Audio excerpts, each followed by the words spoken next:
ঠাটা পড়া এক গরমের দিনে কলেজে আমার পানি শেষ হয়ে যাওয়াতে ফাতেমা নামের একটি মেয়ে আমাকে তার পানি দিতে লাগলো।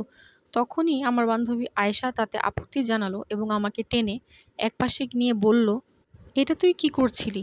কার কাছে পানি খাচ্ছিলি? তুই জানিস না মেয়েটি কাফির? আমি বললাম, কাফির হতে যাবে কেন? দেখিস না ও বোরখা পরে আছে এবং আল্লাহ রসুলের নামও নেয়।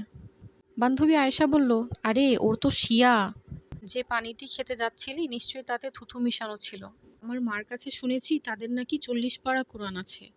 আর তারা আশুরার রাতে বাতি নিভিয়ে ছেলে মেয়ে কি যেন করে একসাথে। নিশ্চয়ই আজে বাজে কাজ করে। সেদিন থেকেই সেই ফাতেমা নামের শিয়া মেয়েটি থেকে আমি দূরে দূরে থাকতাম। আর আমি আর আমার বান্ধবীরা মিলে তাকে বিরক্ত করতাম।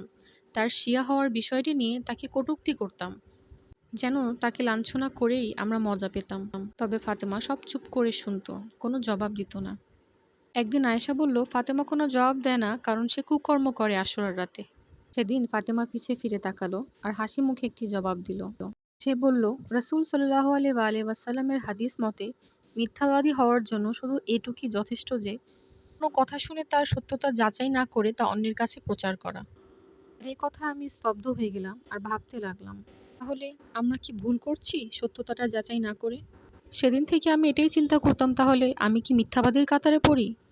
তবে তারপর থেকে আমি মাঝে মধ্যেই ফাতেমার সাথে বসতাম, তার সাথে কথা বলতাম, তাদের সম্প্রদায়ের ব্যাপারে জানতাম।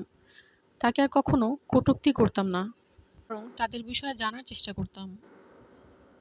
একদিন ফাতেমাকে জিজ্ঞেস করলাম, তোমাদের সবই তো ঠিক আছে, তোমাদের কোরআনও 30 পারা বললে, তাহলে তোমরা আশুরার রাতে কুকর্ম কেন করো? ফাতেমা আমাকে বলল, এবার না হয় চলো, আশুরার রাতে আমরা কি করি তুমি নিজ চোখে দেখে আসবে। তার কথা আমি অবাক হলাম আর বললাম, না বাবা, আমার বাবা যদি জানেন আমার পা ভেঙে দিবেন যদি তোমার সাথে আমি যাই আশুরার রাত্রে। আমি তার এই প্রস্তাবটা নিয়ে ভেবে দেখলাম আর মনে করলাম যে যদি সত্যতা যাচাই করে নিই তাহলে অসুবিধা কোথায়, গিয়ে দেখি একদিন কি হয়। ফাতেমাকে তো আমার কাছে মন্দ মনে হলো না, ভাবলাম তার সাথে যাব। আশুরার রাত্রে ভয়ে ভয়ে তার সাথে আমি তাদের ইমাম বাড়িতে যাচ্ছিলাম। আমি ভয় পাচ্ছি দেখে মা আমার হাত শক্ত করে ধরলো আর বলল, বিশ্বাস রাখো। আমরা এমন এক কক্ষে গিয়ে পৌঁছলাম যেখানে অনেক মহিলারা বসেছিলেন। সকলেই খালি মাটিতে বসেছিলেন, সেখানে কিছুই বিছানো ছিল না।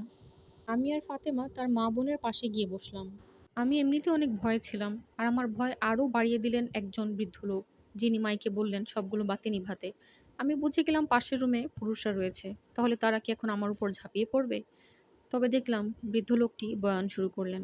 আশুরার দিন ঘটে যাওয়া কারবালার সেই নির্মম ঘটনা। হুসাইনের 6 মাসের বাচ্চার গলায় 3 মুকালা তীর লাগলো। ইমাম হুসেন নিজ হাতে নিজ 18 বছরের যুবকের কলিজা থেকে বর্ষার আগাটা নিজ হাতে বের করেছিলেন। তারপর বৃদ্ধ বললেন যে এমনও সময় আসছে যখন ইমাম হুসেনের সমগ্র শরীরে আঘাতের চিহ্ন ছিল, তীর ছিল। যখন ইমাম হুসেন নিজ 18 বছর বয়সের যুবকের লাশ হাতে নিয়ে কাঁদছিলেন, তখন এজিদি দল তার সৈন্যরা হাসছিল। আজ সেদিনও চলে গেল যখন কারবালার ময়দান থেকে নিজ ভাইয়ের কাটা দুটি বাহু কুড়ালেন ইমাম হুসেন। এসব শুনে আমার ভয় কেটে গেল। আমি ভাবছি না আমার কি হবে এখন, বরং আমি কাঁদতে লাগলাম। আর আশেপাশের মহিলাগুলো এভাবে কাঁদছিল, মনে হচ্ছিল সব ঘটনা তাদের স্বচক্ষে দেখা, আর না হয় ঘটনাগুলো তাদের নিজের পরিবারের সাথে ঘটে গেছে। অনেক জোরে জোরে আশেপাশে মহিলারা কান্না করছিল ইমাম হুসেনের সেই কুরবানির উপর। ইমাম বাড়ির সকল কার্যক্রম শেষে যখন বাসায় ফিরছিলাম, তখন আমার হৃদয় ফেটে কান্না পাচ্ছিল। এবার ফাতেমা আমাকে নিয়ে একটি জায়গায় বসলো এবং আমাকে বলল, নিশ্চয়ই আমি আজকে সত্যটা জানতে পেরেছি। ফাতেমার কথা শুনে আমি আরো বেশি অনুশোচনায় ভুগতে লাগলাম। তবে ফাতেমা আমাকে বুঝালো যে আমি সত্য জানার চেষ্টা করেছি, এটাই অনেক বড় কাজ। অবশ্যই আল্লাহ তাআলা এটি পছন্দ করবেন, আমার নবী এটি পছন্দ করবেন।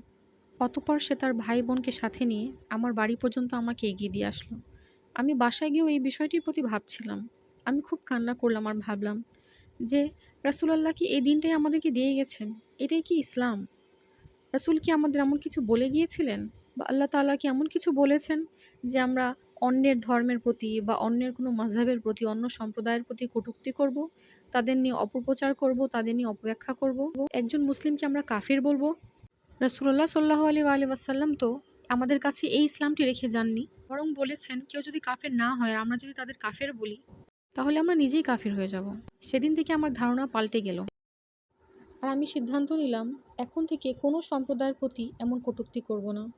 সেদিন থেকে ফাতেমাকে আমি কিছুই বলি না, বরং তাকেও এক মুসলমান ভাবতে লাগলাম। কারণ শিয়ারাও আল্লাহকে একমাত্র ইলাহ হিসেবে মানে এবং নবীকে সর্বশেষ ও সর্বশ্রেষ্ঠ নবী হিসেবেই মানে। তবে তারা কাফির হলো কিভাবে? তারা তো কালমা পড়েছে। কলেজের সেই এক পানির ঘটনাটি আমার চিন্তা ধারণা পরিবর্তন করলো। আমি এটি আপনাদের সাথে শেয়ার করেছি এই কারণে, যাতে আপনারা অন্যকে কাফির বলতে গিয়ে নিজে কাফির না হয়ে যান। ভালো লাগলে শেয়ার করবেন সবাইকে।